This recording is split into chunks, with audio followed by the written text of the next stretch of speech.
Hi, this is Dr. Kimberley Linert, author of Visualizing Happiness in Every Area of Your Life and host of this podcast, Incredible Life Creator. And today I have with me Angela Fowler. Hey, Angela. Hi, how are you? I am great. So happy to have you on. And before we get started, I'm going to go ahead and read your bio so people know who you are. So, Angela Fowler is a popular coach, consultant, and speaker who shows organizations how to increase their bottom line by leveraging the power of accessibility to tap into the $2.1 trillion buying power of people with disabilities. As a businesswoman who is also totally blind, she has a unique insight into what it takes for regular, everyday businesses to tap into a market which they may not fully understand or readily think is available to them. With humor and straight talk, tempered with patience, she shows organizations how to make the necessary adjustments, often with a lot less effort than they think.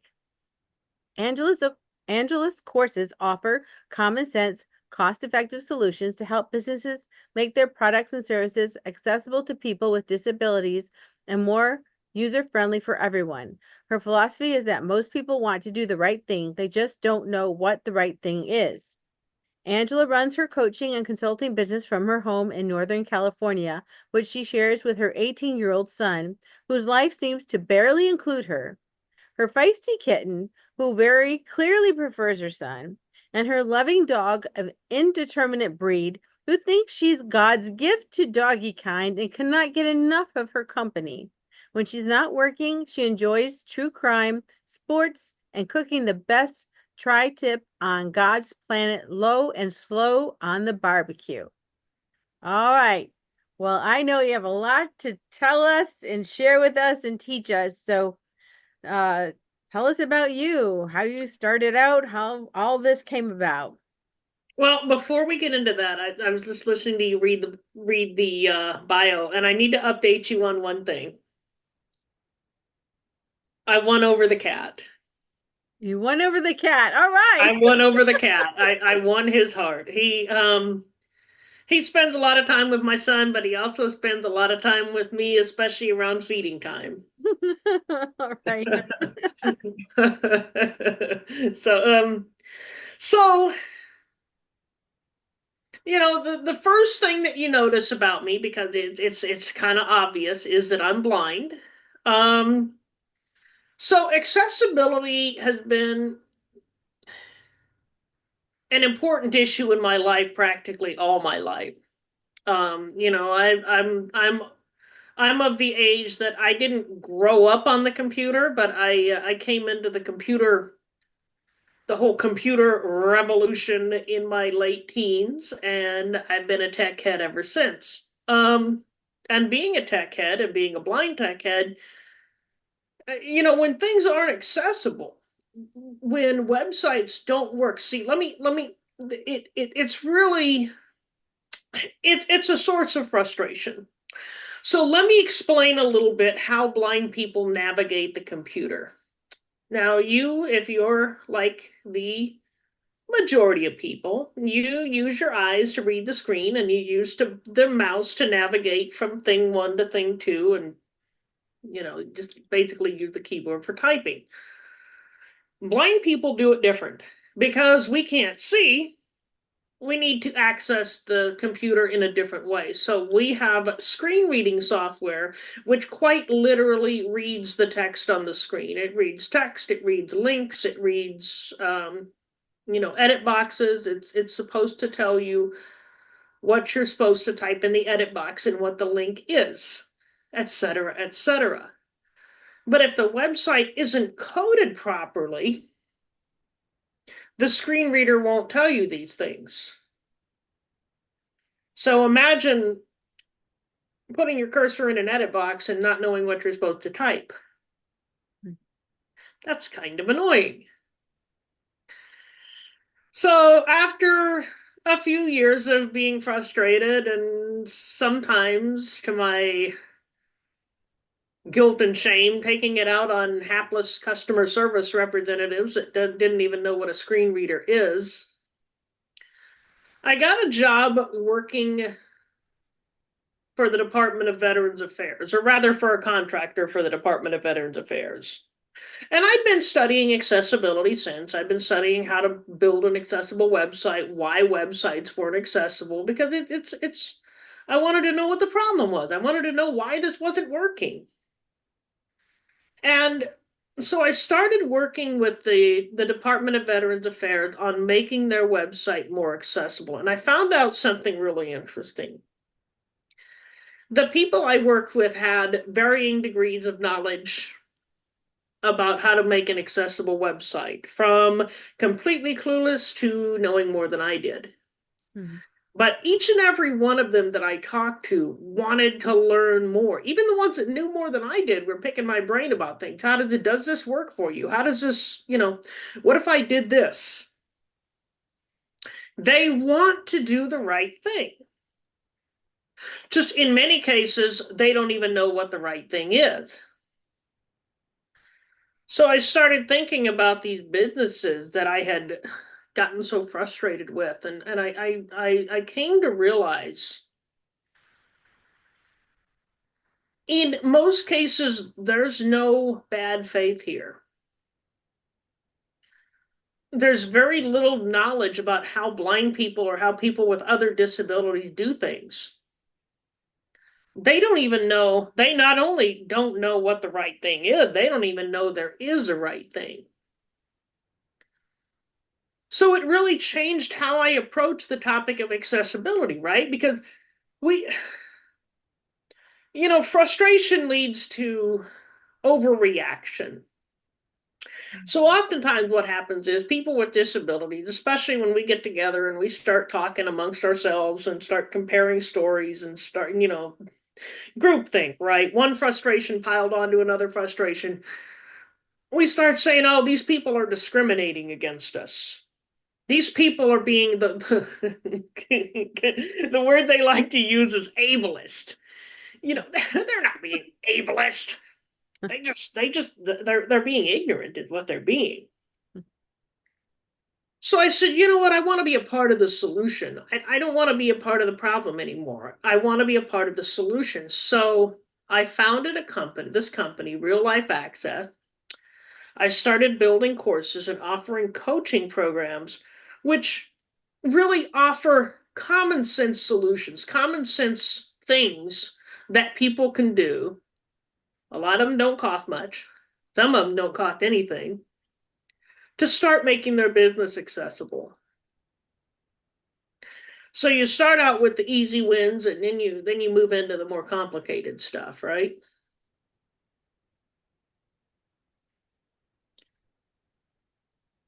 So if you look at the courses that I have designed, they are very basic.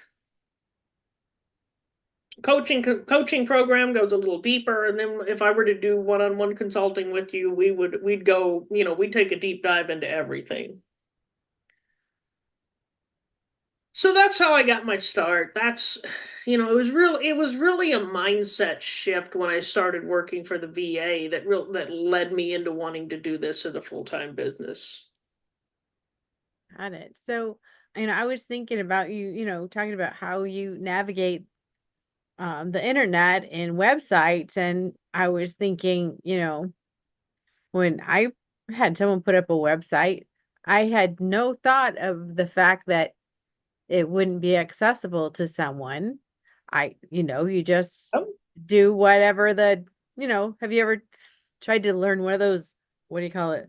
The WordPress or what you're reading and you're trying to figure out how to do it, trying to do your best to put the thing together. I mean, you're just trying to make sure the blocks go in the right place and the words in the right place and they're centered. And there was nowhere in my mind was there the thought, I wonder if someone who can't see can access this. Well, That was not in my mind. of course there wasn't, and here's why. We all look at life through the lens of our own experience. Mhm. So I'll give you a counterexample of that, right? When we first got on this call, we were, getting set up to record. You're like, you gonna turn your camera on? I think it's already on. Turns out I turned my camera on, but I forgot to turn on the light. Mhm. Now, I should know better, right? I mean, obviously, sighted people are the majority. I should know that when you get on a Zoom call and you have your camera on, you should really see if the light's on. Right. You should see if the light's on. You should really, yeah, it should be something that's imprinted in, but because I don't have that reminder, sometimes I forget. Um, so if you look at it from a small business person's point of view, if you don't really know, if you don't have a lot of experience with blind people and you're just trying to get your darn website out there so you can go on running your darn business, then it's understandable that maybe accessibility won't come to mind. Now, does that mean that you're off the hook? We still got to do accessibility. But Mhm. it means that we as accessibility coaches and we as people with disability are going to give you some grace. Well, I think it's just all about awareness Mm-hmm. because Well, there was no thought in my mind about, I no, wonder if everybody can access this, you know? right, because nobody put it there. Hmm. We all look at life through the lens of our own experience until and unless something comes along to broaden that lens. Hmm. That's right. You meet someone who has some kind of accessibility challenge, and then all of a sudden you're aware of it. Because before that, you're not.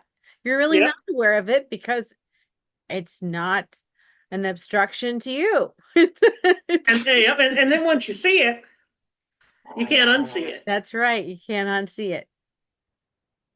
But now I see things more. I was telling you before we came on that I have a friend in a wheelchair, and Mhm. we were going someplace and they didn't have an accessible restroom, and she couldn't do her wheelchair in the restroom, and that's a horrible, horrible thing. And now Mhm. I think about, ever since that, I think about that all the time. I mean, I look at buildings. I went to visit the YMCA the other day, and I'm not a member there, but I thought about being a member, and I was looking where the ramp was. And when I went inside, I said, "Oh, by the way, where's?" Because I just saw stairs. I said, "Where's your entrance for people in wheelchairs?" Now I'm not in a wheelchair, but because I'm now aware of it, I'm Yep. asking them, "Where is your entrance for people who have a wheelchair?" And older buildings are tough, but there's still things we can do. And I don't know, how many steps are leading up to the building, how much clearance there is, but there's still things that people can do if there's no entrance in terms of temporary ramps, even there's small ramps that you can use to get you up one of those little, maybe you got a ledge that's like an inch or two. Hmm. They're called threshold ramps. Hmm. Um, Sorry, I have a dog that just decided he wants to be somewhere other than where he was. So, Okay, he can be part of the podcast. We invite all family we members. invite all, he wants to talk about accessibility too. Well, sure, he can be here. It's fine with He us. can, yeah.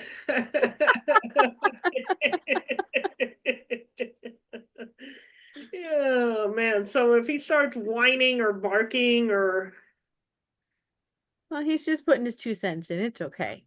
hmm? I've had kids come into the room, pets, cats walk across the back of couches. Oh, Um, cats love the yeah, Zoom bomb. yeah. So Cat yeah, cats they're love it. all Yeah. welcome. It's I just, was giving a we're all at home. Everybody knows we're at home, and we're just having a conversation. Sometimes the dog walks in. I was giving a talk for Code for America a couple years ago, and my cat decided he wanted. Well, he decided he was hungry, so he kept walking across the keyboard. Now, if the cat walked across the keyboard, because I got my mic turned on, John starts talking. So like we can't have this. So I kept picking up the cat and setting him aside. And I told somebody later they're not going to remember a thing I said, but they'll remember the cat. That's right. They'll remember the cat, and maybe they might even remember something you said. They might even, I'm the blind lady with the cat that Yeah, kept Zoom bombing.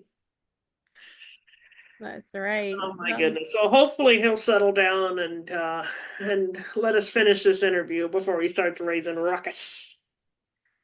So, talking about accessibility and, being aware that a lot of people and companies are totally unaware that they're not accessible.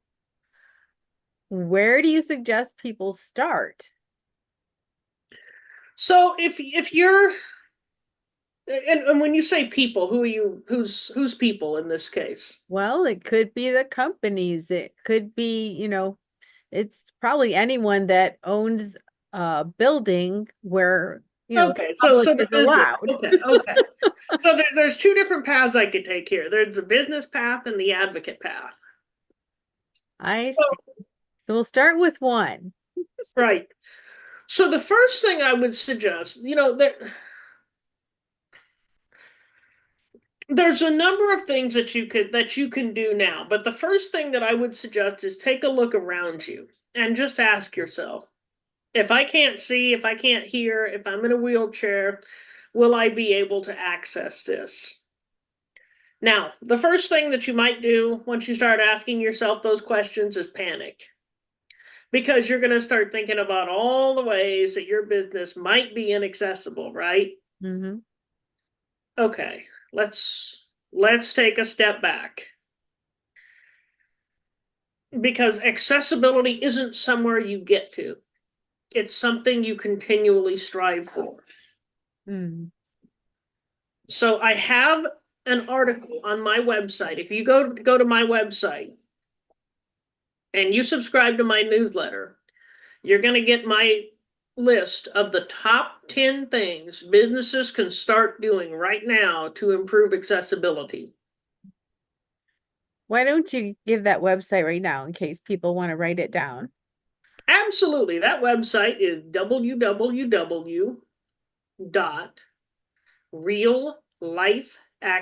www.reallifeaccess.com. Thank you. So go get that list and score some easy wins. Then what I would suggest is that you contact an accessibility consultant. I would suggest that you contact me. Are we doing shameless self promotion here? We are doing shameless We're self-promotion doing shameless because my self next promotion here. question was, um, who do they contact? Now, do you You, work in all the different states? I mean, or is this a state thing or a federal thing or yeah, I can consult with you no matter where you are. In terms of actually going around and touring your premises, it might be me or it might be somebody I subcontract to. Um, because it doesn't make sense for you to fly me out from California to Florida if there's somebody in Florida that I trust that could do it. Mhm. So we'll cross that bridge when we get there. But in terms of consulting, in terms of looking at your website, in terms of talking about your company culture, because that is a big part of accessibility, I can work with you no matter where you're at. So And what wait, we'll what do you do, mean by that? Company culture. How is company culture and accessibility? Where's the connection there? how does your company respond to someone who is different? Do you respond with fear? Do you respond with annoyance? Or do you respond with helpful nonchalance?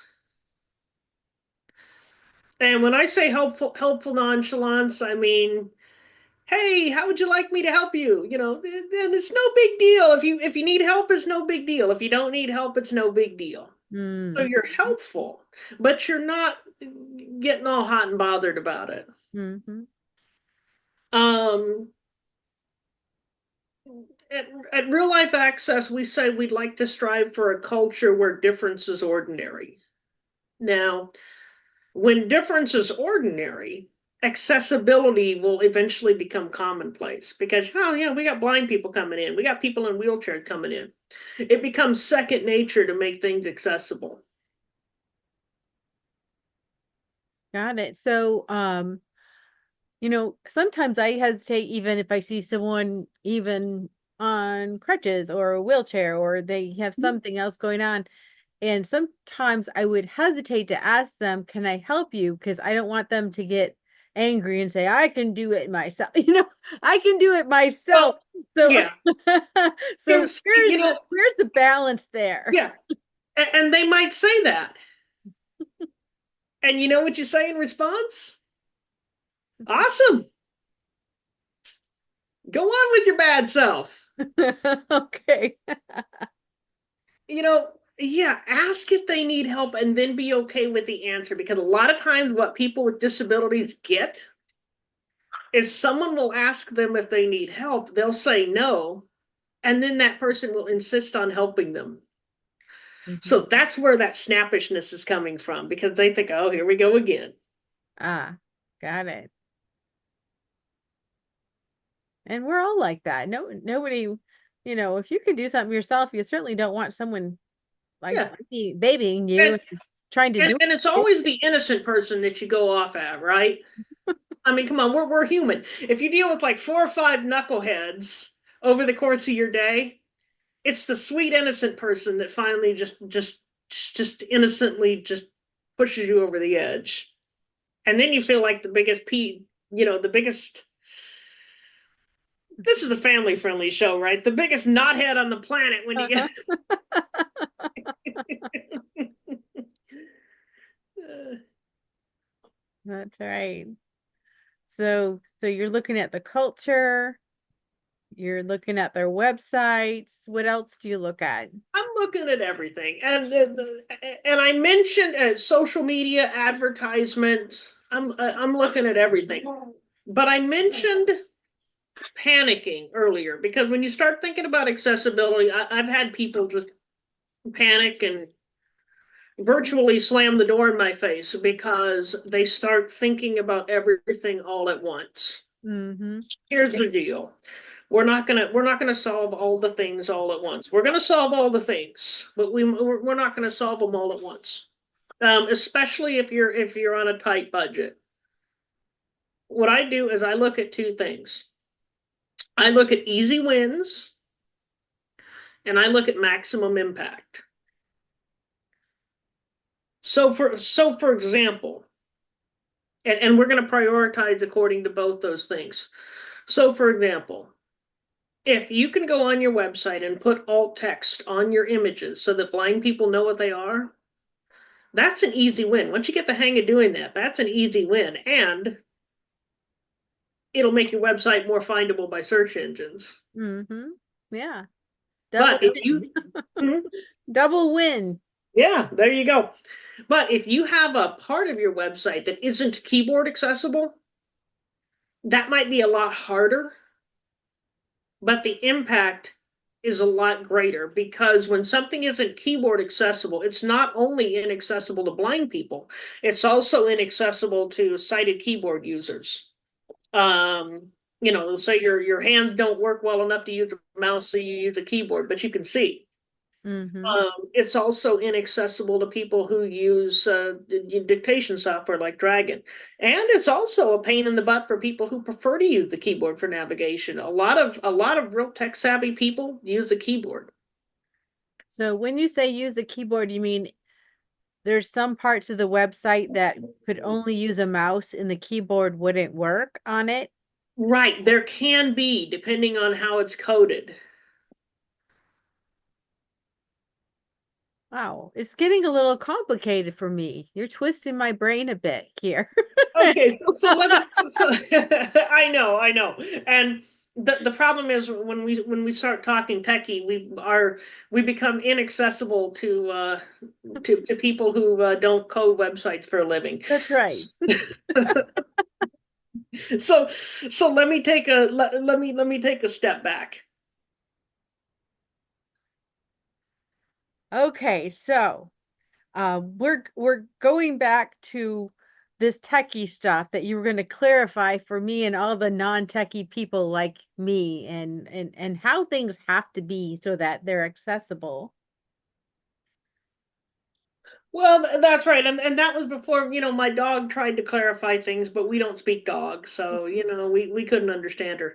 Um, so old school HTML based websites are keyboard accessible. But then people started getting fancy and they started using newer programming language, which enhanced the visuals of the website, enhanced the dynamicness of the website. But if they didn't do it properly, those parts of the website became inaccessible to keyboard users. They required a mouse. Hmm. Um, so take drag and drop functionality, for example. Drag and drop in and of itself requires a mouse. You have to actually build a way to drag and drop using a keyboard. It's doable, but Hmm. you have to build that into your site. So that would be something that I'd look at and say, okay, this is a high priority fix. This needs to be done, straight away. Um, if the layout of your site's a little disorganized, maybe that goes on next year's budget. Maybe not. Maybe you've got the budget to do everything. I don't know. I haven't talked to you yet. Um, but the upshot of this is we prioritize, and sometimes if you really don't have the money to do a wholesale accessibility fix, we do what I call harm reduction. Hmm. So we take the most impactful things and fix them first. This way, your website is usable. It might still be annoying, but it's usable. Hmm. So if we can go from unusable to annoying on a tight budget, that's a win. That's right. That is so right. I when I'm thinking about, sometimes you watch like a course on Kajabi or school or one of those things. And a lot of times, they'll have the videos, and to start the video, you use your mouse and you click on the arrow in the middle of it. And I'm thinking, well, gosh, if I couldn't see the screen, how would I know where the arrow is? And how do you know which lesson you're on? How do you even find that? Well, and this is why I don't use courses like that, because yeah, they teach the mouse way. They don't teach the keyboard alternative. Um, so if I'm explaining how to use a website, I'm going to tell you what you're looking for. So, okay, you need to look for a search box. I'm not going to tell you where that search box is because it actually might seem like it's in a different place, whether you use a desktop or a mobile or a screen reader. The perceived location of that search box might be different, right? Mm-hmm. Click the button on the right. Okay, well, what if you've got a small device that displays everything in one column? That thing's not going to be on the right. No, it's not. It's going to be on the one column just like everything else. So you name the purpose of that thing. What am I looking for? I'm looking for the apply button. Okay, cool. And if you say click the green button, that doesn't work either. No, it doesn't work, does it? So you want to name it, click the apply button.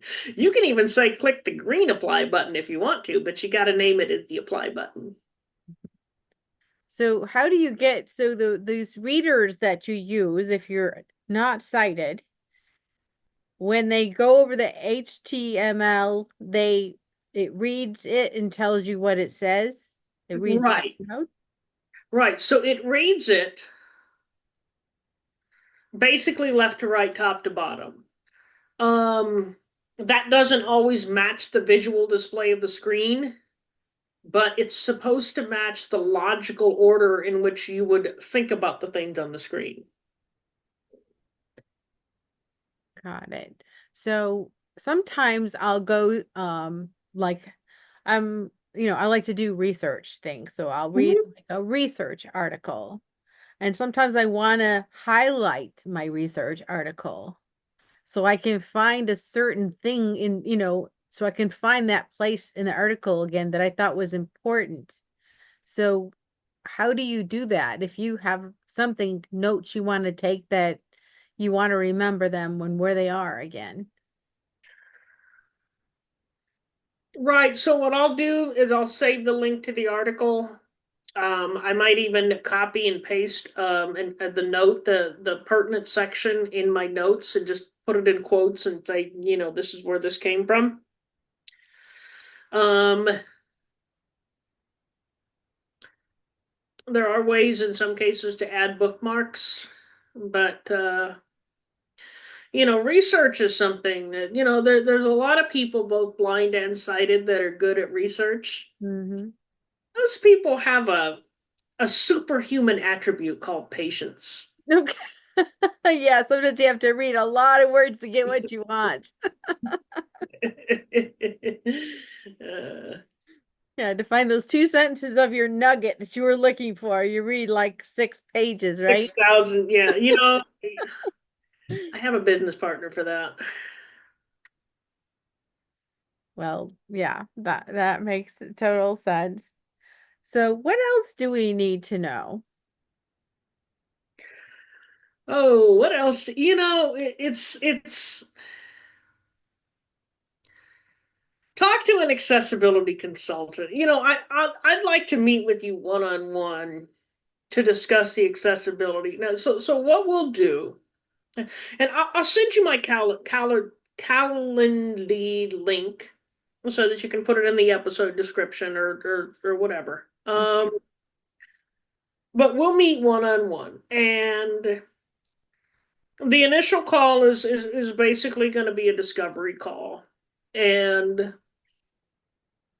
we'll go over what you're trying to do, um, how much you can get done, whether you've got a decent budget or whether you're bootstrapping or what your situation is, and we'll hammer out a plan based on that, and it really is individual. And it also depends too on how you'd rather work, right? Some people like to, do group coaching and learn that way. They like to sort of do it themselves and be guided. Some Mhm. people need the one-on-one help. Some people just need to have just some people are just going to say, fix my website for me. Uh-huh. And, Me. I got a team for that too. So it's highly individualized.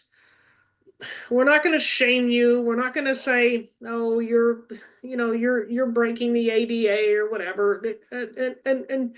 And one word about the ADA, because that's always the elephant in the room when I talk to people about this. Yes. If you are working on improving the accessibility of your website, and if you have a statement on your website that reflects that, you are a lot less likely to get in trouble over the ADA, even if everything's not fixed. Got it. So, just so people know, I want to say the website one more time. It's reallifeaccess.com. Yeah, And it's mhm, www.reallifeaccess.com. mhm. And we'll make sure that's in the show notes and also your Calendly link. We'll get that into the show notes too, so people will be able to find you and access you. Access, real life access needs to be accessible, right? That's right. That's right. So now I have a personal question for you. Mhm. What gives you the most happiness and fulfillment in your life at this point? You know, watching my son grow into an independent man. He turned 18 this year. He's working. He's got a girlfriend. He's got his own, opinions and ways of doing things, and he doesn't He doesn't do everything the way that I would do it. In fact, I think sometimes he does things the opposite of the way that I would do it, just because it's the opposite of the way that I would do it. But you know, he's wicked smart. He's got a heart of gold. Um, and yeah, watching him grow up, and being a parent is hard. Um, you're gonna make mistakes. There's gonna be days when you think I just can't do this. I'm a complete and utter and abject failure at this. But the key isn't being the perfect parent. The key is being a good enough parent. Well said. Well said. Well, thank you so much for being on the podcast today and for all your information about this topic because I think maybe other people are really informed on this, but this was quite informative for me because like I said, we're not always aware now. We're not always looking around thinking about that. So it's wonderful to become aware. Well, I mean exactly, and most people just don't know. Um, you know, they don't know. You don't know what you don't know. But that's why I'm here. Yes.